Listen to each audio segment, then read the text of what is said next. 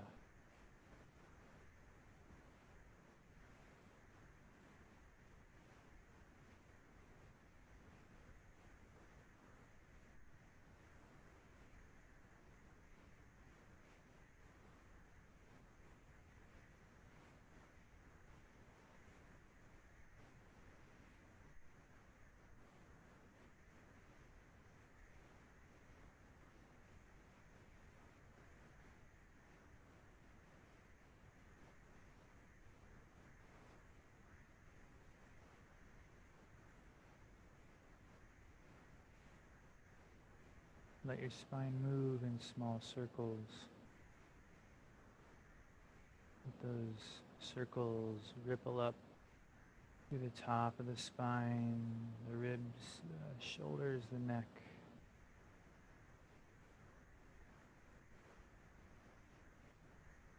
Arrive at center. Let the eyes float open halfway.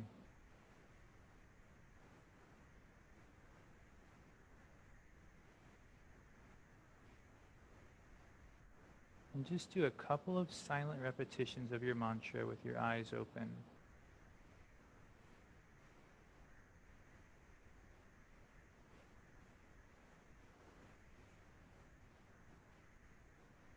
It's a really great practice to start bridging the gap between your cushion and your life. Namaste. Thanks everyone for your focus. End of week 1. I did want to tell you that I recorded that meditation practice in an audio, and I'm going to put it on the blog as an additional resource. So if you want to sit with that, once a day for the next week, it could be really beneficial.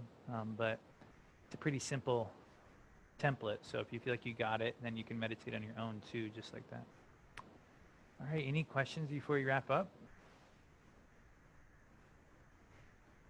All right.